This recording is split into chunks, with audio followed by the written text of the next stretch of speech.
Make that big boss less special.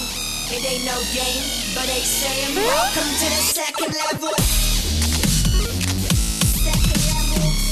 Second level gaming. Second level.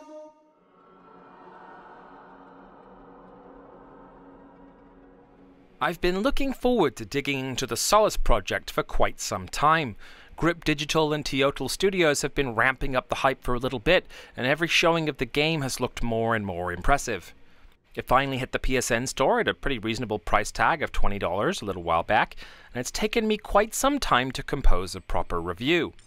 It doesn't normally take me very long to gather my thoughts on a game, especially in VR.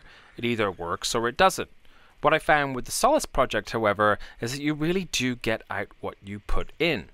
Taking the game at face value, I was quietly enjoying the intro, which mostly just shows a ship approaching a planet with smatterings of text to briefly explain pockets of the story.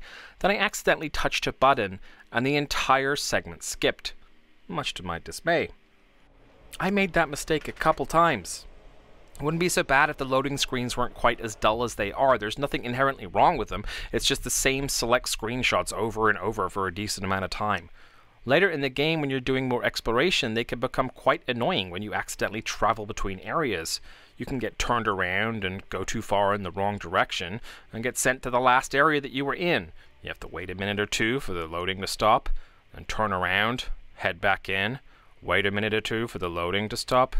It just got kind of irritating after a while. I am being massively nitpicky here, but for a game with so few downsides, the ones that do exist stand out quite a lot. This game controls entirely with the Move controllers. The setup is a little strange at first and definitely takes some getting used to. There is an option for teleportation, but I try to resist that wherever possible. Basic controls involve using the center button on the right move to go forward, center button on the left move controller to jump.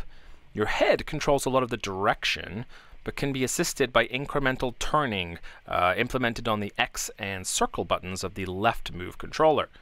Crouching is triangle on the left move too. Mercifully, you don't have to do it much because it was the button that I forgot almost every time. I learned a few other tricks along the way. For example, if your PDA is selected, you cannot touch or control anything else, which seems like a small thing, but after taking 20 or so tries to understand why I couldn't push a button until I accidentally retracted my PDA, I thought it was worth noting.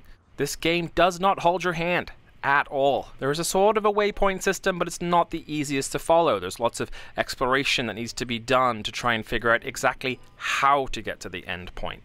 It's almost certainly never a straight line. So those were my teething issues. The graphics are nice, nothing spectacular. Controls take a hot second to get used to, and they force you to survive with bare minimal information. So naturally you think I'd be heading in negative review territory, right? Well, I'm here to inform you that after many hours put into this game, more than I have put into any game post-Resident Evil 7, my opinion is the exact opposite. I loved this game. Here's when it won me over. After getting the initial bearing of the crafting system and feeling pretty accomplished, I head into a cave to get some fresh water, come back outside and hear an odd noise.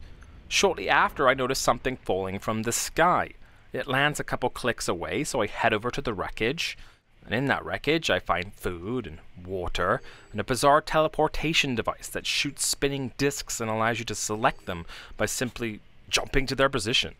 Neat, I thought, and headed back towards the structure I'd seen earlier. It was here that the rain started, and the music started, and the awful sound of clanging bells in the distance. I turn to face the sea and see how choppy it is, only to encounter a giant twirling tornado of death making a beeline exactly for me. Holy fucking shit. I run to the structure and use my newfound teleportation device to get inside, then turn and just gawp at the majesty of this thing banging against the entrance. I was speechless.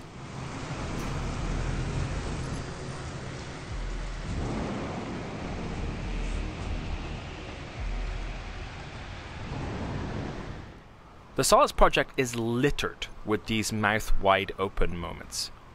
I witnessed a meteor storm kick up at nighttime and observed it like a foreign tourist observes the northern lights.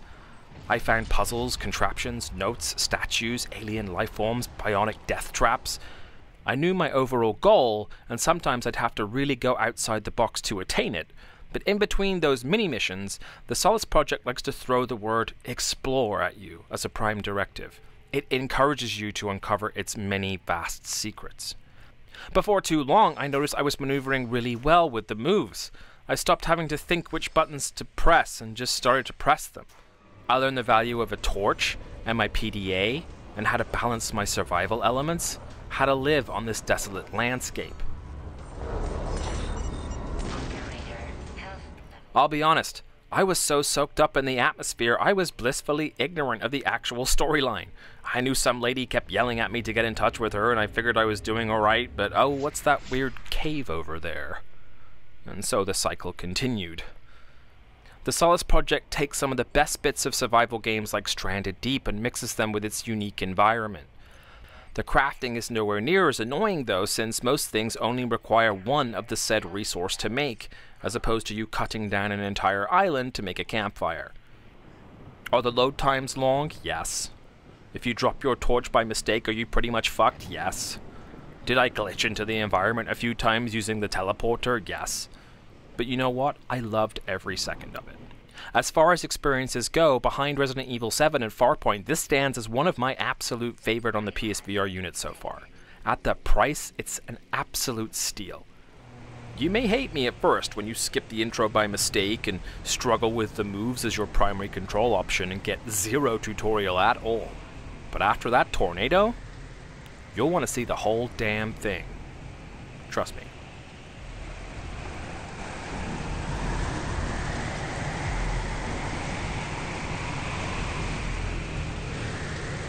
Ain't no game, but they saying welcome to the second level.